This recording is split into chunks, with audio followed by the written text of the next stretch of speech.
یہ معنی الخضوع کا مطلب سامنے آ گیا تھا نا. ہاں وہ واضح تیسر المنطق ہے، ابتدائی کتابوں میں دیکھیں ہیں انشاءاللہ. اب آگے پڑھیں، عبارت پڑھیں. اللهم صل على محمد النبي الأمي وعلى آله وأصحابه وسلم تسليما. باب تطوع قيام رمضان من الإيمان. بسم الله الرحمن الرحيم. وبه قال حدثنا إسماعيل قال حدثني مالك عن ابن شهاب عن حميد بن بہی کا بتلا دیا تھا میں نے، بہی کس کے ساتھ متعلق ہے؟ جزاک اللہ. عن حميد بن عبد الرحمن عن أبي هريرة رضي الله عنه أن رسول الله صلى الله عليه وسلم قال: من قام رمضان إيمانا واحتسابا غفر له ما تقدم من ذنبه. باب صوم رمضان احتسابا من الإيمان. وبه قال حدثنا ابن سلام قال أخبرنا محمد بن فضيل قال حدثنا يحيى بن سعيد عن أبي سلمة عن أبي هريرة رضي الله عنه قال قال رسول الله صلى الله عليه وسلم: من صام رمضان إيمانا واحتسابا غفر له ما تقدم من ذنبه. باب الدين يسر. قال النبي صلى الله عليه وسلم: أحب الدين إلى الله الحنيفية السمحة. وبه قال حدثنا عبد السلام بن مطهر قال حدثنا عمر بن علي عن بن محمد الغفاري عن سعيد بن أبي سعيد المقبري عن أبي هريرة رضي الله عنه عن النبي صلى الله عليه وسلم قال: إن الدين يسر ولن يشاد الدين أحد إلا غلبه فسددوا وقاربوا. فسددوا کون سے فسددوا؟ ہاں امر کا سیوا ہے نا، امر پر ہے. فسددوا وقاربوا وابشروا واستعينوا بالغدوة والروحة وشيء من الثلجة. باب الصلاة من الإيمان. وقول الله تعالى: وما كان الله ليضيع إيمانكم يعني صلاتكم عند البيت.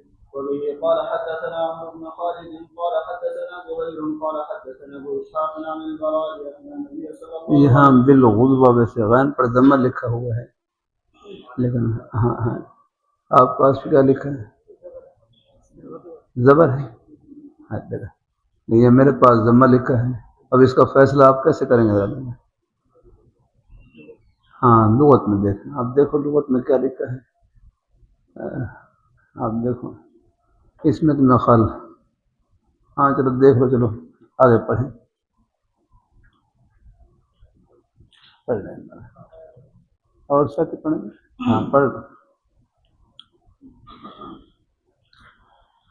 أن النبي صلى الله عليه وسلم كان أول ما قدم المدينة نزل على أجداده أو قال أقواله من الأنصار وأنه صلى قبل بيت المقدس 16 شهرا أو 17 شهرا وكان يعجب.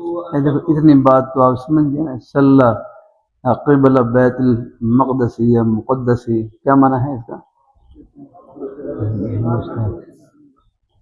بیت المقدس کی نماز پڑھی کتنے مہینے؟ ہاں 16 یا 17 مہینے. وکان یو آگے کریں.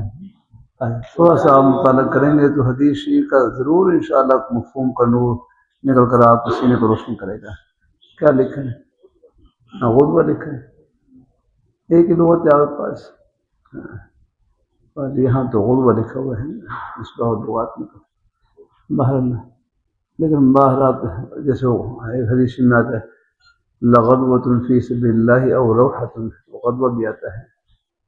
دیکھ لو غائن پر فتح اگر مل جائے تو ٹھیک، نہ ہو تو ذرا بہت استعمال ایسے بھی ہوتا ہے لغدوۃ. کسی دوسری لغت میں دیکھنا پڑے گا.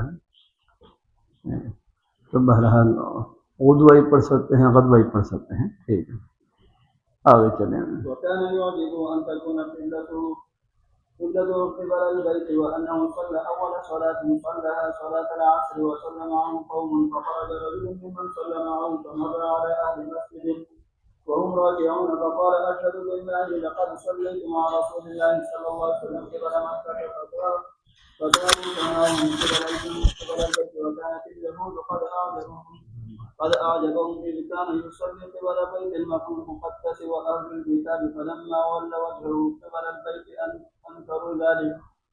قال زهير قال حدثنا أبو إسحاق عن البراء رضي الله عنه في حديثه هذا أنه مات على القبلة قبل أن تحول رجال وقتلوا فلم ندر ما نقول فيهم فأنزل الله تعالى وما كان الله ليضيع إيمانكم. بسم الله الرحمن الرحيم. اللهم صل على محمد النبي الأمي وعلى آله وصحبه أجمعين. باب زيادة الإيمان ونقصان قول الله تعالى. خير سهم पीछे भाई हमारे जज़ाकल्लाह अल्लाह खुश रखे अपने भाई को अल्हम्दुलिल्लाह जज़ाकल्लाह अल्हम्दुलिल्लाह. باب حكم الإسلام بعد قال أخبرني زيد بن أسلم عن طاعة بن يسار قال أخبره أن أبا سعيد الخدري أخبره قال أخبره أن سمع رسول الله صلى الله عليه وسلم يقول إذا أسلم العبد فحسن إسلامه يكفر الله عن كل سيئة كان زلفا وكان بعض الخطاب حسنة بعشر أمثالها إلى 700 ضعف والسيئات بمثل أن يتجاوز الله عنها. وفي قال حدثنا إسحاق بن منصور قال حدثنا عبد الرزاق قال أخبرنا محمد بن عمار بن أبي هريرة رضي الله عنه قال قال رسول الله صلى الله عليه وسلم إذا تناقض الإسلام فكل حدث يعلمها يكتب له بعشر أمثالها إلى 700 ضعف وكل سيئة يعملها نكتب له بمثلها. باب أحب الدين إلى الله عز وجل أدومه. وبه قال حدثنا محمد بن مسلم قال حدثنا يحيى عن هشام قال أخبرني عن أبي عن عائشة رضي الله عنها أن النبي صلى الله عليه وسلم دخل عليها وعندها امرأة قال من هذه؟ قالت فلانة تذكر من صلاتها معهم عليكم بما تطيقون فوالله لا يمن الله حتى تملوا وكان أحب دين إليه ما دام عليه صاحبه. باب زيادة الإيمان ونقصان وقول الله تعالى وزدناهم هدى ويزداد الذين آمنوا إيمانا وقال اليوم أكملت لكم دينكم فإن ترك شيئا من الكبائر فهو ناقص. وبه قال حدثنا مسلم بن إبراهيم قال حدثنا هشام قال حدثنا قتادة بن عامر رضي الله عنه أن النبي صلى الله عليه وسلم قال يخرج من النار من قال لا إله إلا الله وفي قلبه وزن شعيرة من خير يخرج ويخرج من النار من قال لا إله إلا الله وفي قلبه وزن ذرة من خير ويخرج من النار من قال لا إله إلا الله وفي قلبه وزن ذرة من خير. قال أبو عبد الله قال أبانا حدثنا قتادة قال حدثنا أنس عن النبي صلى الله عليه وسلم من الإيمان مكان خير. وبه قال حدثنا قاسم بن صباغ سمع جعفر بن عون قال حدثنا أبو العنب قال أخبرنا القيس بن مسلم عن طارق بن شهاب عن عمر بن الخطاب رضي الله عنه أن رجلا من اليهود قال له يا أمير المؤمنين آية في كتابكم تقرؤونها لو علينا معشر اليهود نزلتنا لاتخذنا ذلك اليوم عيدا. قال أي آية؟ قال اليوم أكملت لكم دينكم وأتممت عليكم نعمتي ورضيت لكم الإسلام دينا. هذه آية نازل हुई اليوم أكملت لكم دينكم وأتممت عليكم نعمتي ورضيت لكم الإسلام دينا. एक यहूदी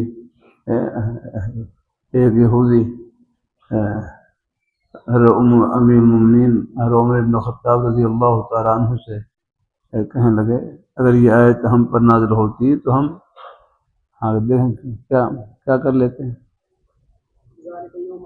हाँ हम इस दिन को ईद बना लेते हैं। अगर हमारे ऊपर यह आयत नाज़िल होती तो हम इस दिन को ईद बना लेते हैं। तो हर उमर रज़ी अल्लाह तआला हमें मालूम है कि ये कौन सा दिन है और कौन सी जगह है। एक मतलब ये है कि ये ईद का दिन तो पहले ही सही है, हमें बनाने की क्या ज़रूरत है। ये ईद का दिन तो पहले से ही है। ये तो जुम्मे का दिन था, जुम्मे के दिन ये हफ्ते की ईद है। इसी तरह ईद उल अज़हा के क़ुर्ब की वजह से, क्योंकि नौमी ज़ुल्हिज्जा को हज होता है, अगला दिन हज का होता है, ईद का होता है, तो नौमी ज़ुल्हिज्जा ईद के क़ुर्ब की वजह से वो भी ईद ही है। इसी तरह याद रखना इस दिन में ना ये ऐसा इत्तिफाक था, इसमें यहूद की, नसारा की और मजूसियों की तीनों की ईदें जमा थी। इसमें ऐसा ही नहीं है, ये ऐसी तारीख थी इसमें सब ईदें जमा थी। यार 5 ईदें इसमें जमा थी। यार तो भाई के बाद ध्यान में आ गया था। हाँ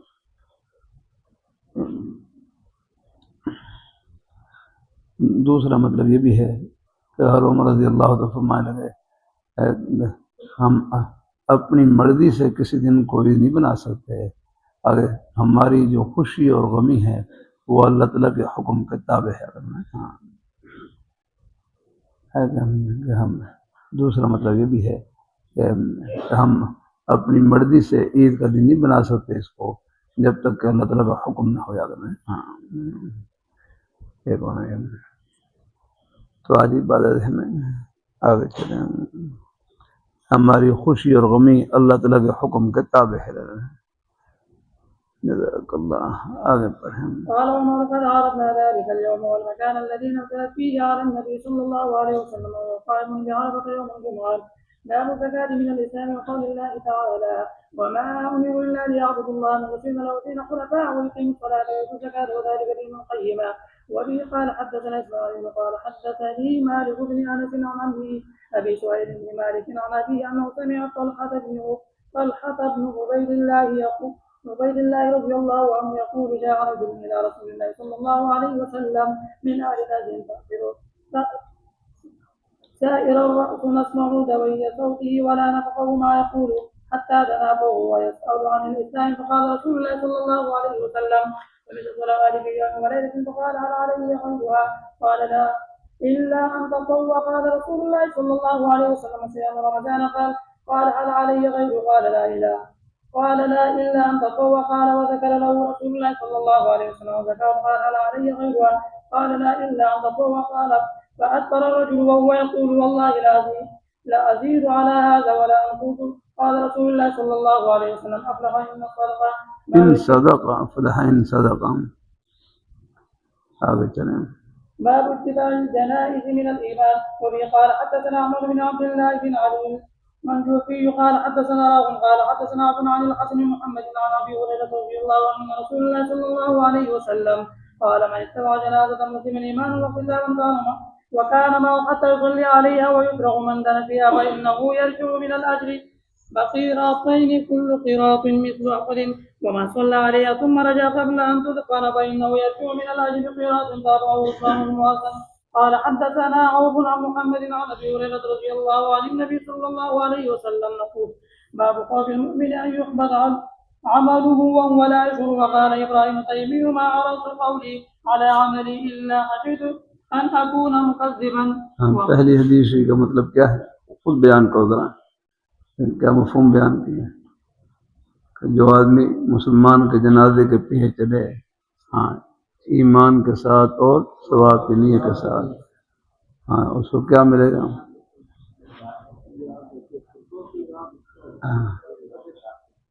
اس کو 2 قرات اجر ہے اور اگر جنازہ پڑھ کر لوٹ آئے تو پھر 1 قرات اجر ہے. ہاں اور پھر یہ قرات حاشیے میں لکھا ہوا قرات ہے. ہاں یہ قرات ہے آگے وہ جو آخر کا جو قرات ہے نا وہ کتنا لکھا ہے احد پہاڑ کے برابر ہے. یہاں قرات مراد نہیں آگنا احد پہاڑ کے برابر میں. آگے چلیں.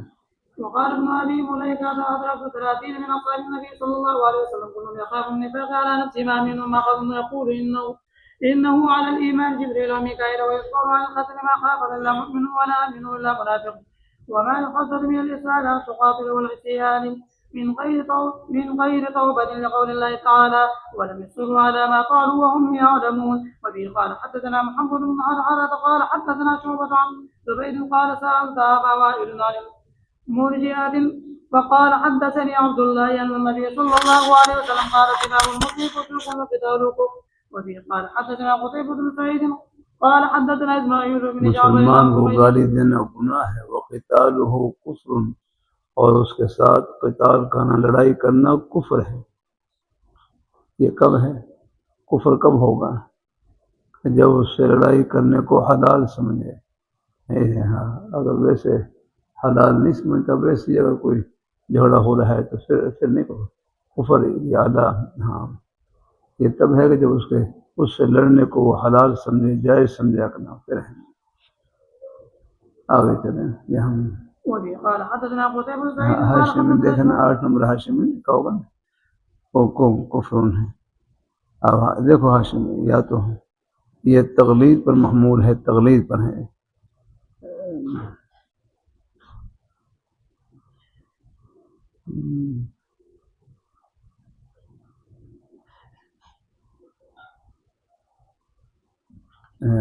कुफर क़िताल करना इस हैसियत से कि वो मोमिन है, आगे हाँ मोमिन इन वही हो तो उससे क़िताल को है इसे इसी लड़ रहा है कि ये मोमिन है अपना और उससे लड़ने को वो हलाल समझ रहा है, तो फिर वो यही है कि तगलीज़ पर महमूल है। आगे ने मोमिन से क़िताल करना ऐसा है जैसे कुफर में दाखिल होने का है, तगलीज़ पर महमूल है, यानी इससे बचना चाहिए। लड़ना झगड़ना इससे बचना चाहिए। आगे चले। وبه قال حدثنا قتيبة بن سعيد قال حدثنا إسماعيل بن جعفر عن حميد عن أنس رضي الله عنه قال أخبرني عباد بن ثابت رضي الله عنه أن رسول الله صلى الله عليه وسلم خرج يخبر بليلة القدر فتلاقي رجلان من المسلمين فقال إني خرجت لأخبركم بليلة القدر وإنه تلاقي فلان فرفضه وعسى أن يكون خيرا لكم أن تمسوها في السبع والتسع والخمس. باب سؤال جبريل النبي صلى الله عليه وسلم عن الإيمان والإسلام والإحسان وعلم الساعة وبيان النبي صلى الله عليه وسلم له ثم قال جاء جبريل عليه الصلاة والسلام يعلمكم دينكم فجعل ذلك كله دينا. وما بين النبي صلى الله عليه وسلم بوصف عبد القيس من الإيمان وقوله تعالى ومن يبتغي غير الإسلام دينا فلن يقبل. وبه قال حدثنا مسدد قال حدثنا إسماعيل بن إبراهيم قال أخبرنا أبو الحياء التيمي عن أبي زرعة عن أبي هريرة رضي الله عنه قال كان النبي صلى الله عليه وسلم بارزا يوما للناس فأتاه رجل فقال ما الإيمان؟ قال الإيمان أن تؤمن بالله وملائكته وبلقائه ورسله وتؤمن بالبعض. قال ما الإسلام؟ قال الإسلام أن تعبد الله ولا تشرك به وتقيم الصلاة وتؤدي الزكاة قال الزكاة المفروضة وتصوم رمضان. قال ما الإحسان؟ قال أن تعبد الله كأنك تراه فإن لم تكن تراه فإنك يراك. قال متى الساعة؟ قال من مسؤول أعلى من السائل وسأخبرك عن أشراطها إذا ولدت الأمة ربها وإذا تطاول رعاة الإبل فهم في البنيان بالخمس لا يعلمون إلا الله. ثم تلا النبي صلى الله عليه وسلم إن الله عنده علم الساعة الآية ثم أدبرها فقال ردوا فلم يروا شيء فقال هذا جبريل جاء يعلم الناس دينهم. قال أبو عبد الله جعل ذلك كله من الإيمان. باب.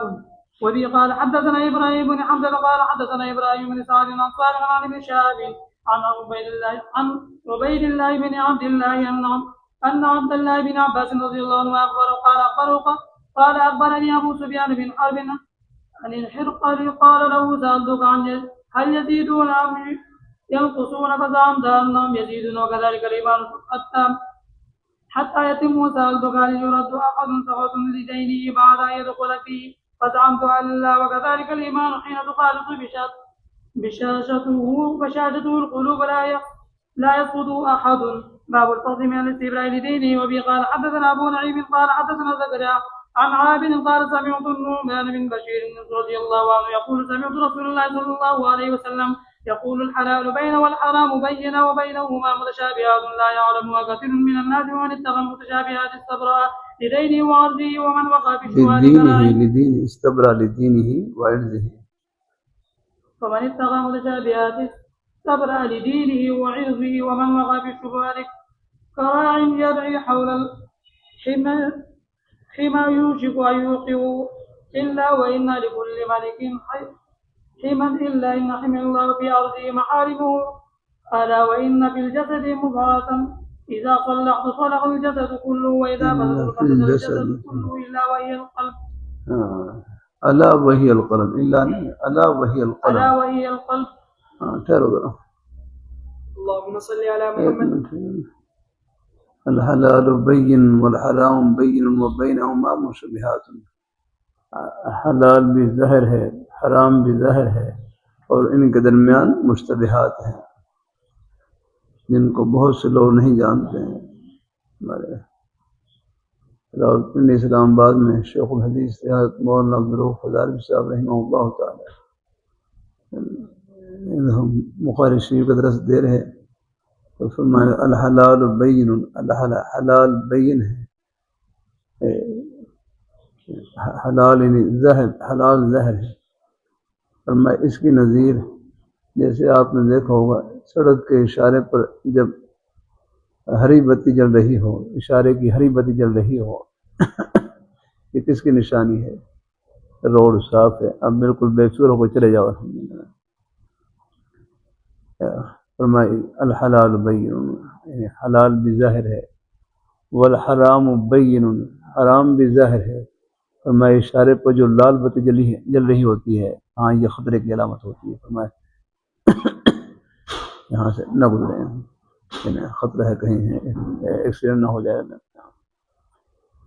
اور فرمایا ایک لال اشارے کے بعد نا ایک پیلی بتی جلتی ہے آگے نا، فرمایا یہ نظیر ہے مشتبہات کی۔ آپ دیکھ رہے ہیں پیلی بتی اگر جل رہی ہو تو کچھ جو ساجن کھڑے ہوتے ہیں وہ ادھر گزر کر جاتے ہیں، لیکن بہرحال تقوی یہی ہے کہ فرمایا جو مشتبہ چیزیں ہیں ان سے بھی اپنے آپ کو بچانے کی کوشش کریں۔ الحلال بین والحرام بین وبینہما مشتبہات۔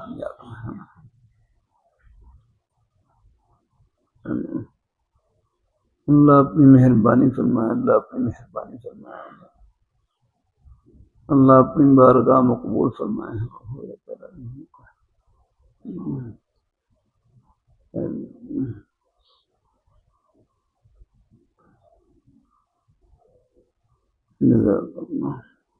آگے چلیں۔ اللهم صل على محمد وعلى آله وأصحابه أجمعين. باب أداء الخمس من الإيمان.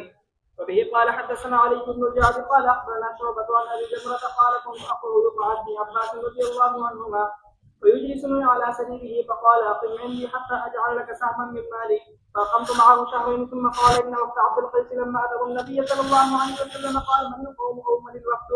قالوا ربيعته. قال مرحبا بالقوم أو بالوقت غير قضايا ولا ندامة. فقالوا يا رسول الله إنا لا نستطيع أن نأتيك إلا في الشهر الحرام بيننا وبينك هذا الحج من كفار مضر، فمرنا بأمر فصل نخبر به من وراءنا وندخل به الجنة. وسألوه عن الأشربة فأمرهم ب40 ونهاهم عن 40. أمرهم بالإيمان بالله وحده. قال تدرون ما الإيمان بالله وحده؟ قال الله ورسوله أعلم. قال شهادة أن لا إله إلا الله وأن محمد رسول الله وإقام الصلاة وإيتاء الزكاة وصيام رمضان وأن تنفقوا من المغنم الخمس. ونهاهم عن 40 عن الحنطم والدباء والنقير والمزفة. وربما قال المطير وقال خذوهن واخبروا بهن من وراءكم. باب ما جاء أن الأعمال بالنية والحسبة ولكل امرئ ما نوى. فدخل فيه الإيمان والوضوء والصلاة والزكاة والحج والصوم والأحكام. وقال الله تعالى قل كل يعمل على شاكلته على نيته. نفقه الرجل على أهله يحتسبها صدقة. وقال النبي صلى الله عليه وسلم لكن جهاد ونية. وبه قال حدثنا عبد الله بن مسلمة قال أخبرنا مالك عن يحيى بن سعيد عن محمد بن إبراهيم عن علقمة بن وقاص عن عمر رضي الله عنه أن رسول الله صلى الله عليه وسلم قال الأعمال بالنية ولكل امرئ ما نوى. فمن كانت هجرته إلى الله ورسوله فهجرته إلى الله ورسوله. ومن كانت هجرته لدنيا يصيبها أو امرأة يتزوجها فهجرته إلى ما هاجر إليه. وبه قال حدثنا حجاج بن منهال قال حدثنا شعبة قال أخبرني عدي بن ثابت قال سمعت عبد الله بن يزيد عن أبي مسعود رضي الله عنه عن النبي صلى الله عليه وسلم قال إذا أنفق الرجل على أهله يحتسبها فهي له صدقة. وبه قال حدثنا الحكم بن نافع قال أخبرنا شعيب عن الزهري قال حدثني عامر بن سعد عن سعد بن أبي وقاص أنه اپنے گھر والوں پر صدقہ کرنا، اس پر بھی صدقہ کا ثواب ملے گا۔ ہاں آگے چلیں۔ عن سعد بن أبي وقاص أنه أخبره أن رسول الله صلى الله عليه وسلم قال إنك لن تنفق نفقة تبتغي بها وجه الله إلا أجرت عليها حتى ما تجعل في فم امرأتك. اپنے گھر والی ہے، اس کے منہ میں لقمہ ڈالنا اس کے دل کو خوش کرنے کے لیے، اس پر بھی صدقہ ثواب ملے گا۔ آگے چلیں۔ باب قول النبي صلى الله عليه وسلم الدين النصيحة لله ولرسوله ولأئمة المسلمين وعامتهم. وقوله تعالى إذا نصحوا لله ورسوله. وبه قال حدثنا مسدد قال حدثنا يحيى عن إسماعيل قال حدثني قيس بن أبي حازم عن جرير بن عبد الله البجلي رضي الله عنه قال بايعت رسول الله صلى الله عليه وسلم على إقام الصلاة وإيتاء الزكاة والنصح لكل مسلم. وبه قال حدثنا أبو النعمان قال حدثنا أبو عوانة عن زياد بن علاقة قال سمعت جرير بن عبد الله رضي الله عنه يقول يوم مات المغيرة بن شعبة قام فحمد الله وأثنى عليه وقال عليكم باتقاء الله وحده لا شريك له والوقار والسكينة حتى يأتيكم أمير. فإنما يأتيكم الآن. ثم قال استعفوا لأميركم فإنه كان يحب العفو. ثم قال أما بعد فإني أتيت النبي صلى الله عليه وسلم قلت أو أبايعك على الإسلام فشرط علي والنصح لكل مسلم فبايعته على هذا ورب هذا المسجد إني لناصح لكم. ثم استغفر ونزل. جزاک اللہ. باقی سبق نماز کے بعد پڑھیں گے انشاءاللہ. میں تھوڑا سا آرام کر لوں, تھوڑا سا ہلکے سے آپ بھی کو تھوڑا سا لیٹ جاؤں, وضو کی تیاری کر لیں. میں تھوڑا سا 10 منٹ لیٹ جاؤں, پھر بعد میں کھڑا ہو جاؤں.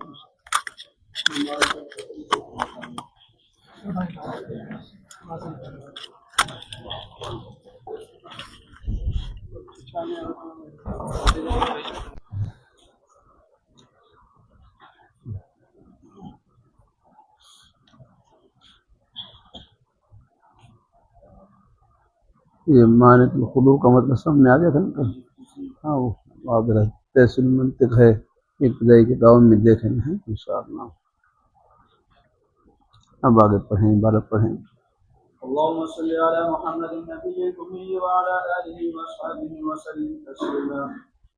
باب تطوع قيام رمضان من الإيمان. بسم الله الرحمن الرحيم. وبه قال حدثنا إسماعيل قال حدثني مالك عن ابن شهاب عن حميد بن بہی کا بتلا دیا تھا میں نے, بہی کس کے ساتھ متعلق ہے؟ جزاک اللہ. عن حميد بن عبد الرحمن عن أبي هريرة رضي الله عنه أن رسول الله صلى الله عليه وسلم قال من قام رمضان إيمانا واحتسابا غفر له ما تقدم من ذنبه. باب صوم رمضان احتسابا من الإيمان. وبه قال حدثنا ابن سلام قال أخبرنا محمد بن خزيج قال حدثنا يحيى بن سعيد عن أبي سلمة عن أبي هريرة رضي الله عنه قال قال رسول الله صلى الله عليه وسلم من صام رمضان إيمانا واحتسابا غفر له ما تقدم من ذنبه. باب الدين يسر. قال النبي صلى الله عليه وسلم أحب الدين إلى الله الحنيفية السمحة.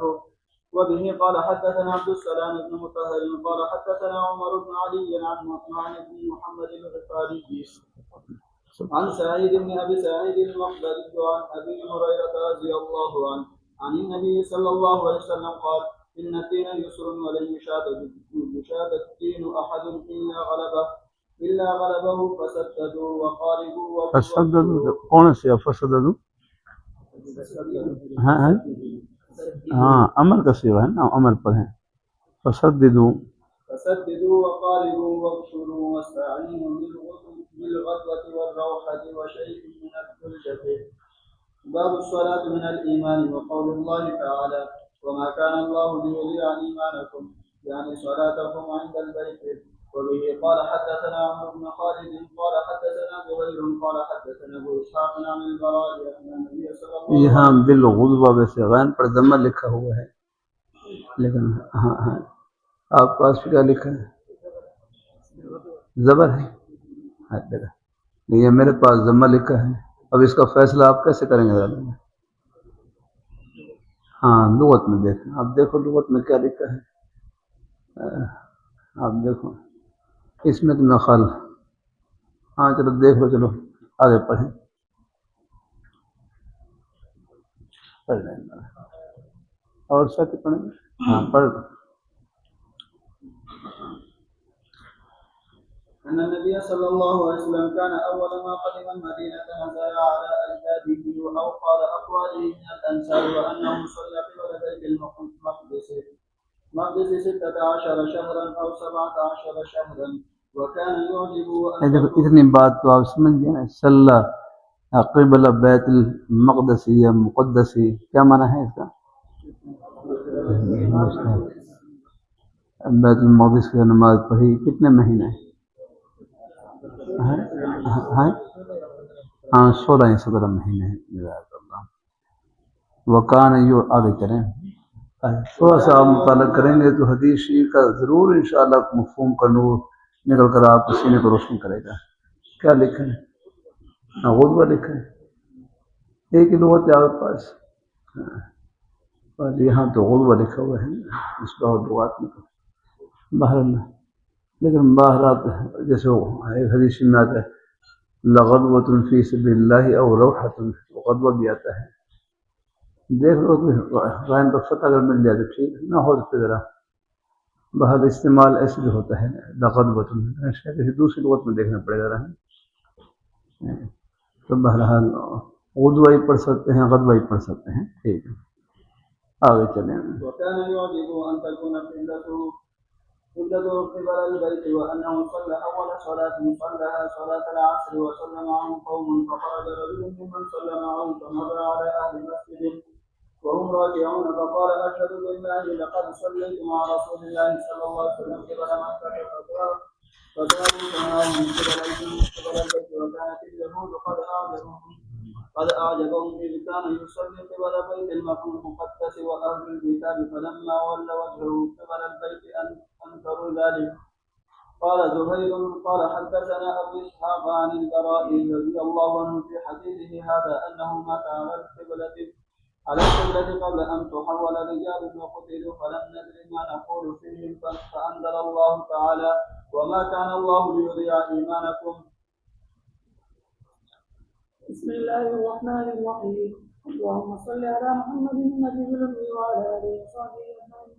باب زيادة الإيمان ونقصان من قول الله تعالى. खैरियत से हैं पीछे भाई हमारे, जज़ाकल्लाह, अल्लाह खुश रखे अपने भाई को, अल्हम्दुलिल्लाह, जज़ाकल्लाह, अल्हम्दुलिल्लाह। باب حكم الإسلام بعد قال أخبرني زيد بن أسلم وطاعة بن يسار قال أخبره أن أبا سعيد الخدري أخبره قال أخبره أن سمع رسول الله صلى الله عليه وسلم يقول إذا أسلم العبد فحسن إسلامه يكفر الله عن كل سيئة كان زلفا، وكان بعض الخصال حسنة بعشر أمثالها إلى 700 ضعف وسيئاته بإذن أن يتجاوز الله عنها. وفي قال حدثنا إسحاق بن منصور قال حدثنا عبد الرزاق قال أخبرنا محمد بن عمار بن أبي هريرة رضي الله عنه قال قال رسول الله صلى الله عليه وسلم إذا تناقض الإسلام فكل حدث يعلمها يكتب له بعشر أمثالها إلى 700 ضعف، وكل سيئة يعملها نكتب له بمثلها. باب أحب الدين إلى الله عز وجل أدومه. وبه قال حدثنا محمد بن مسلم قال حدثنا يحيى عن هشام قال أخبرني عن أبي عن عائشة رضي الله عنها أن النبي صلى الله عليه وسلم دخل عليها وعندها امرأة قال من هذه؟ قالت فلانة تذكر من صلاتها معه عليكم بما تطيقون فوالله لا يمن الله حتى تملوا، وكان أحب دين إليه ما دوام عليه صاحبه. باب زيادة الإيمان ونقصان وقول الله تعالى وزدناهم هدى ويزداد الذين آمنوا إيمانا، وقال اليوم أكملت لكم دينكم، فمن ترك شيئا من الكبائر فهو ناقص. وبه قال حدثنا مسلم بن إبراهيم قال حدثنا هشام قال حدثنا قتادة بن عمرو رضي الله عنه أن النبي صلى الله عليه وسلم قال يخرج من النار من قال لا إله إلا الله وفي قلبه وزن شعيرة من خير ويخرج من النار من قال لا إله إلا الله وفي قلبه وزن ذرة من خير ويخرج من النار من قال لا إله إلا الله وفي قلبه وزن ذرة من خير. قال أبو عبد الله قال أبانا حدثنا قتادة قال حدثنا رجل عن النبي صلى الله عليه وسلم من الإيمان مكان خير. وبه قال حدثنا القاسم بن صباغ سمع جعفر بن عون قال حدثنا أبو العنود قال أخبرنا القيس بن مسلم عن طارق بن شهاب عن عمر بن الخطاب رضي الله عنه أن رجلا من اليهود قال له يا أمير المؤمنين آية في كتابكم تقرؤونها لو علينا معشر اليهود نزلتنا لاتخذنا ذلك اليوم عيدا. قال أي آية؟ قال اليوم أكملت لكم دينكم وأتممت عليكم نعمتي ورضيت لكم الإسلام دينا. هذه آية نازلة اليوم أكملت لكم دينكم وأتممت عليكم نعمتي ورضيت لكم الإسلام دينا. एक यहूदी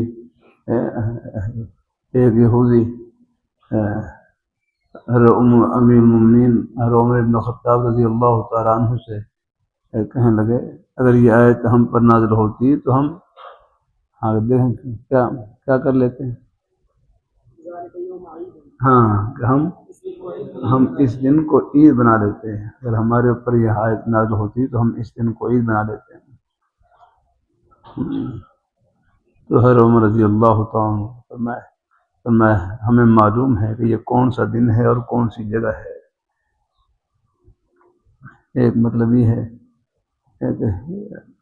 कि ये ईद का दिन तो पहले ही सही है, हमें बनाने की क्या ज़रूरत है।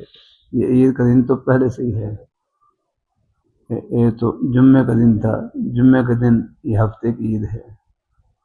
इसी तरह عید الاضحیٰ کے قرب کی وجہ سے، کیونکہ 9 ذی الحجہ کو حج ہوتا ہے، اگلا دن حج کا ہوتا ہے، عید کا ہوتا ہے، تو 9 ذی الحجہ عید کے قرب کی وجہ سے وہ بھی عید ہی ہے۔ اسی طرح یاد رکھنا اس دن میں نا یہ ایسا اتفاق تھا، اس میں یہود کی، نصارہ کی اور مجوسیوں کی تینوں کی عیدیں جمع تھی۔ اس میں ایسا ہی نہیں ہے، یہ ایسی تاریخ تھی اس میں سب کی عیدیں جمع تھی۔ 5 عیدیں اس میں جمع تھی۔ تو بھائی کی بات ذہن میں آ گیا تھا۔ ہاں،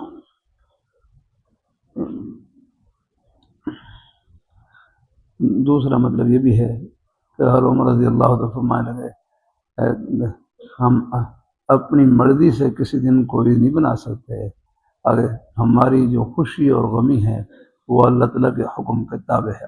ہاں، ہم دوسرا مطلب یہ بھی ہے کہ ہم اپنی مرضی سے عید کا دن نہیں بنا سکتے اس کو جب تک کہ اللہ تعالیٰ کا حکم نہ ہو جائے۔ ہاں، ایک ہونا ہے۔ تو آج عبادت ہے میں آگے چلیں، ہماری خوشی اور غمی اللہ تعالیٰ کے حکم کے تابع ہے۔ جزاک اللہ، آگے پڑھیں۔ قال عمر قد عرفنا ذلك اليوم والمكان الذي نزل فيه على النبي صلى الله عليه وسلم وهو قائم بعرفة يوم الجمعة.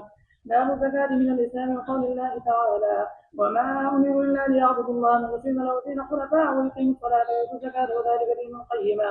وبه قال حدثنا إسماعيل قال حدثني مالك بن أنس عن عمه أبي سعيد بن مالك عن أبيه أنه سمع طلحة بن عبيد الله رضي الله عنه يقول جاء رجل إلى رسول الله صلى الله عليه وسلم من أهل نجد سائر الرأس نسمع دوي صوته ولا نفقه ما يقول حتى دنا فهو يسأل عن الإسلام فقال رسول الله صلى الله عليه وسلم فمثل ذلك يوم وليلة فقال هل علي غيرها؟ قال لا إلا أن تطوع. قال رسول الله صلى الله عليه وسلم صيام رمضان. قال هل علي غيره؟ قال لا إلا أن تطوع. قال وذكر له رسول الله صلى الله عليه وسلم وزكاة. قال هل علي غيرها؟ قال لا إلا أن تطوع. قال فأدبر الرجل وهو يقول والله لا أزيد على هذا ولا أنقص.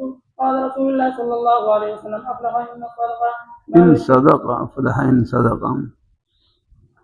آگے چلیں۔ باب اتباع الجنائز من الإيمان. وبه قال حدثنا عمر بن عبد الله بن علي منجوفي قال حدثنا راغب قال حدثنا عبد عن الحسن بن محمد عن أبي هريرة رضي الله عنه أن رسول الله صلى الله عليه وسلم قال من اتبع جنازة مسلم إيمانا واحتسابا وكان معه حتى يصلي عليها ويفرغ من دنا فيها فإنه يرجع من الأجر بقيراتين كل قيراط مثل أحد. ومن صلى عليها ثم رجع قبل أن تدفن فإنه يرجع من الأجر بقيراط. تابعه عثمان بن حسن.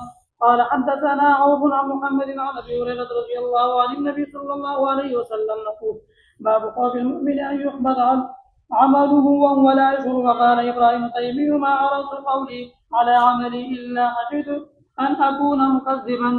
پہلی حدیث کا مطلب کیا ہے خود بیان کرو ذرا، کیا مفہوم بیان کیا کہ جو آدمی مسلمان کے جنازے کے پیچھے چلے ہاں ایمان کے ساتھ اور ثواب کی نیت کے ساتھ، ہاں اس کو کیا ملے گا؟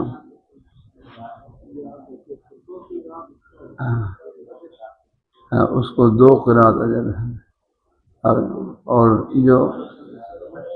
اور اگر جنازہ پڑھ کر لوٹ آئے تو پھر 1 قرات اجر ہے۔ ہاں، اور پھر یہ قرات حاشیے میں لکھا ہوا قرات ہے۔ ہاں، یہ قرات ہے آگے وہ جو آخر کا جو قرات ہے نا وہ کتنا لکھا ہے؟ احد پہاڑ کے برابر ہے۔ یہاں قرات مراد نہیں آکنا احد پہاڑ کے برابر میں۔ آگے چلیں۔ وقال ابن أبي مليكة أدركت 30 من أصحاب النبي صلى الله عليه وسلم كلهم يخاف النفاق على نفسه ما منهم أحد يقول إنه على الإيمان جبريل وميكائيل ويصبر عن القتل ما خاف إلا مؤمن ولا آمن إلا منافق. وما يحذر من الإسلام أن تقاتل والعصيان من غير توبة لقول الله تعالى ولم يصروا على ما قالوا وهم يعلمون. وبه قال حدثنا محمد بن عرعرة قال حدثنا شعبة عن زبيد قال سألت أبا وائل عن مرجئة وقال حدثني عبد الله أن النبي صلى الله عليه وسلم قال سباب المسلم فسوق وقتاله كفر. وفيه قال حدثنا قتيبة بن سعيد قال حدثنا إسماعيل بن جعفر मुसलमान को गाली देना गुनाह है, वो क़ितालुहु कुफ्रुन, और उसके साथ क़िताल करना, लड़ाई करना कुफ्र है। ये कब है? कुफ्र कब होगा? जब उससे लड़ाई करने को हलाल समझे।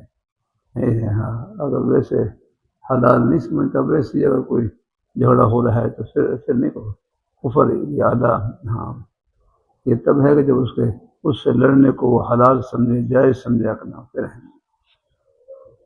आगे चलें। यहाँ हाशिम में देखना, 8 नंबर हाशिम में लिखा होगा ना, वो कुफ्रुन है। अब देखो हाशिम में, या तो ये तगलीद पर महमूल है, तगलीद पर है।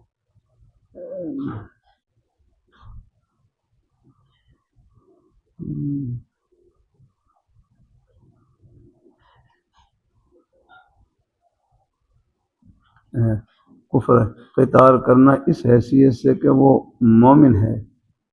आगे हाँ, मोमिन इन वही हो तो उससे क़िताल को है, इसे इसलिए लड़ रहा है कि ये मोमिन है अपना, और उससे लड़ने को वो हलाल समझ रहा है, तो फिर वो यही है कि तगलीद पर महमूल है। आगे ने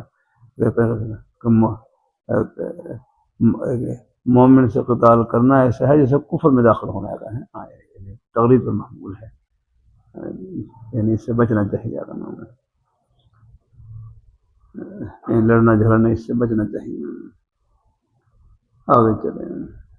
وبه قال حدثنا قتيبة بن سعيد قال حدثنا إسماعيل بن جعفر عن حميد عن أنس رضي الله عنه قال أخبرني عباد بن ثابت رضي الله عنه أن رسول الله صلى الله عليه وسلم خرج يخبر بليلة القدر فتلاقي رجلان من المسلمين فقال إني خرجت لأخبركم بليلة القدر وإنه تلاقي فلان فرفض وعسى أن يكون خيرا لكم أن تمسوها في 7 و9 والخمس. باب سؤال جبريل النبي صلى الله عليه وسلم عن الإيمان والإسلام والإحسان وعلم الساعة وبيان النبي صلى الله عليه وسلم له، ثم قال جاء جبريل عليه الصلاة والسلام يعلمكم دينكم فجعل ذلك كله دينا. وما بين النبي صلى الله عليه وسلم يوفي عبد القيس من الإيمان وقوله تعالى ومن يبتغي غير الإسلام دينا فلن يقبل. وبه قال حدثنا مسدد قال حدثنا إسماعيل بن إبراهيم قال أخبرنا أبو الحياء التيمي عن أبي هريرة عن أبي هريرة رضي الله عنه قال كان النبي صلى الله عليه وسلم بارزا يوما للناس فأتاه رجل فقال ما الإيمان؟ قال الإيمان أن تؤمن بالله وملائكته وبلقائه ورسله وتؤمن بالبعض. قال ما الإسلام؟ قال الإسلام أن تعبد الله ولا تشرك به وتقيم الصلاة وتؤدي الزكاة قال الزكاة المفروضة وتصوم رمضان. قال ما الإحسان؟ قال أن تعبد الله كأنك تراه فإن لم تكن تراه فإنك يراك. قال متى الساعة؟ قال من مسؤول أعلى من السائل وسأخبرك عن أشراطها إذا ولدت الأمة ربها وإذا تطاول رعاة الإبل فهم في البنيان بالخمس لا يعلمون إلا الله. ثم تلا النبي صلى الله عليه وسلم إن الله عنده علم الساعة الآية ثم أدبرها فقال ردوه فلم يروا شيء. فقال هذا جبريل جاء يعلم الناس دينهم. قال أبو عبد الله جعل ذلك كله من الإيمان. باب.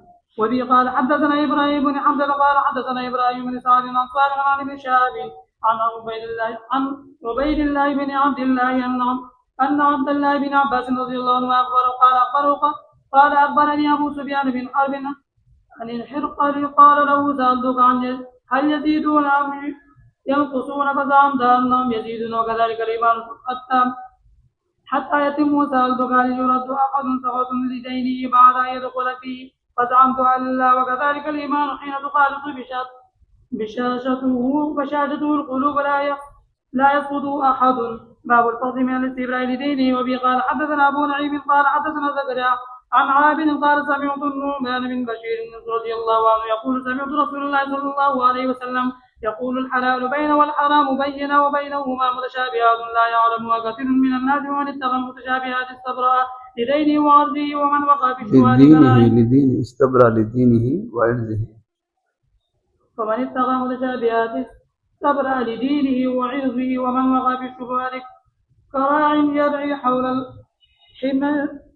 الحمى يوشك أن يوقعه إلا وإن لكل ملك حما إلا إن حمى الله في أرضه محارمه ألا وإن في الجسد مضغة إذا صلحت صلح الجسد كله وإذا فسدت فسد الجسد كله إلا وهي القلب. ألا وهي القلب إلا ألا وهي القلب. ألا وهي القلب. اللهم صل على محمد. الحلال بين والحرام بين وبينهما مشبهات. حلال بھی ظاہر ہے، حرام بھی ظاہر ہے، اور ان کے درمیان مشتبہات ہیں جن کو بہت سے لوگ نہیں جانتے ہیں. ہمارے راولپنڈی اسلام آباد میں شیخ الحدیث مولانا عبدالرؤف ہزاروی صاحب رحمہ اللہ تعالی ہم بخاری شریف کا درس دے رہے تو فرمایا الحلال بین، حلال بین ہے، حلال یعنی ظاہر، حلال ظاہر ہے. فرمایا اس کی نظیر جیسے آپ نے دیکھا ہوگا سڑک کے اشارے پر جب ہری بتی جل رہی ہو، اشارے کی ہری بتی جل رہی ہو، یہ کس کی نشانی ہے؟ روڈ صاف ہے، اب بالکل بے فکر ہو کے چلے جاؤ. فرمائی الحلال بین، یعنی حلال بھی ظاہر ہے، والحرام بین، حرام بھی ظاہر ہے. فرمایا اشارے پر جو لال بتی جل رہی ہوتی ہے، ہاں یہ خطرے کی علامت ہوتی ہے. فرمایا یہاں سے نہ گزریں، خطرہ ہے کہیں ایکسیڈنٹ نہ ہو جائے. اور میں ایک لال اشارے کے بعد ایک پیلی بتی جلتی ہے آگے، اور میں یہ نظیر ہے مشتبہات کی. آپ دیکھ رہے ہیں پیلی بتی اگر جل رہی ہو تو کچھ جو ساجن کھڑے ہوتے ہیں وہ ادھر گزر کر جاتے ہیں. لیکن بہرحال تقوی یہی ہے کہ فرمایا جو مشتبہ چیزیں ہیں ان سے بھی اپنے آپ کو بچانے کی کوشش کریں. الحلال بین والحرام بین وبینہما مشتبہات.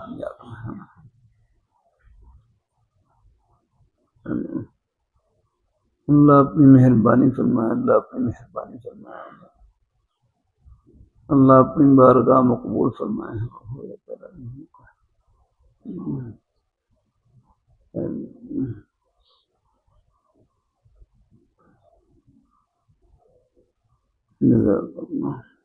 آگے چلیں. اللهم صل على محمد وعلى آله وأصحابه أجمعين. باب أداء الخمس من الإيمان. وبه قال حدثنا علي بن الجعد قال أخبرنا شعبة عن أبي جمرة قال كنت أقول مع ابن عباس رضي الله عنهما ويجلسني على سريره فقال أقم عندي حتى أجعل لك سهما من مالي. فأقمت معه شهرين ثم قال إن وقت عبد القيس لما أتوا النبي صلى الله عليه وسلم قال من القوم أو من الوفد؟ قالوا ربيعته. قال مرحبا بالقوم أو بالوفد غير قضايا ولا ندامة. فقالوا يا رسول الله إنا لا نستطيع أن نأتيك إلا في الشهر الحرام بيننا وبينك هذا الحج من كفار مضر فمرنا بأمر فصل نخبر به من وراءنا وندخل به الجنة. وسألوه عن الأشربة فأمرهم ب40 ونهاهم عن 40. أمرهم بالإيمان بالله وحده. قال تدرون ما الإيمان بالله وحده؟ قال الله ورسوله أعلم. قال شهادة أن لا إله إلا الله وأن محمد رسول الله وإقام الصلاة وإيتاء الزكاة وصيام رمضان وأن تعطوا من المغنم الخمس. ونهاهم عن 40 عن الحنطم والدباء والنقير والمزفة. وربما قال المطير وقال خذوهن واخبروا بهن من وراءكم. باب ما جاء أن الأعمال بالنية والحسبة ولكل امرئ ما نوى. فدخل فيه الإيمان والوضوء والصلاة والزكاة والحج والصوم والأحكام. وقال الله تعالى قل كل يعمل على شاكلته على نيته. نفقه الرجل على أهله يحتسبها صدقة. وقال النبي صلى الله عليه وسلم لكن جهاد ونية. وبه قال حدثنا عبد الله بن مسلمة قال أخبرنا مالك عن يحيى بن سعيد عن محمد بن إبراهيم عن علقمة بن وقاص عن عمر رضي الله عنه أن رسول الله صلى الله عليه وسلم قال الأعمال بالنية ولكل امرئ ما نوى. فمن كانت هجرته إلى الله ورسوله فهجرته إلى الله ورسوله. ومن كانت هجرته لدنيا يصيبها أو امرأة يتزوجها فهجرته إلى ما هاجر إليه. وبه قال حدثنا حجاج بن منهال قال حدثنا شعبة قال أخبرني عدي بن ثابت قال سمعت عبد الله بن يزيد عن أبي مسعود رضي الله عنه عن النبي صلى الله عليه وسلم قال إذا أنفق الرجل على أهله يحتسبها فهي له صدقة. وبه قال حدثنا الحكم بن نافع قال أخبرنا شعيب عن الزهري قال حدثني عامر بن سعد عن سعد بن أبي وقاص أنه اپنے گھر والوں پر صدقہ کرنا، اس پر بھی صدقہ کا ثواب ملے گا. ہاں آگے چلیں. عن سعد بن ابي وقاص انه اخبره ان رسول الله صلى الله عليه وسلم قال انك لن تنفق نفقه تبتغي بها وجه الله الا اجرت عليها حتى ما تجعل في فم امراتك. اپنی گھر والی ہے, اس کے منہ میں لقمہ ڈالنا اس کے دل کو خوش کرنے کے لیے, اس پر بھی صدقہ ثواب ملے گا. آگے چلیں. باب قول النبي صلى الله عليه وسلم الدين النصيحة لله ولرسوله ولأئمة المسلمين وعامتهم, وقوله تعالى إذا نصحوا لله ورسوله. وبه قال حدثنا مسدد قال حدثنا يحيى عن إسماعيل قال حدثني قيس بن أبي حازم عن جرير بن عبد الله البجلي رضي الله عنه قال بايعت رسول الله صلى الله عليه وسلم على إقام الصلاة وإيتاء الزكاة والنصح لكل مسلم. وبه قال حدثنا أبو النعمان قال حدثنا أبو عوانة عن زياد بن علاقة قال سمعت جرير بن عبد الله رضي الله عنه يقول يوم مات المغيرة بن شعبة قام فحمد الله وأثنى عليه وقال عليكم باتقاء الله وحده لا شريك له والوقار والسكينة حتى يأتيكم أمير فإنما يأتيكم الآن. ثم قال استعفوا لأميركم فإنه كان يحب العفو. ثم قال أما بعد فإني أتيت النبي صلى الله عليه وسلم قلت أو أبايعك على الإسلام فشرط علي والنصح لكل مسلم فبايعته على هذا ورب هذا المسجد إني لناصح لكم. ثم استغفر ونزل. جزاک اللہ. باقی سبق نماز کے بعد پڑھیں گے انشاءاللہ. میں تھوڑا سا آرام کر لوں, آپ بھی کو تھوڑا سا لیٹ جاؤں, وضو کی تیاری کر لیں. میں تھوڑا سا 10 منٹ لیٹ جاؤں پھر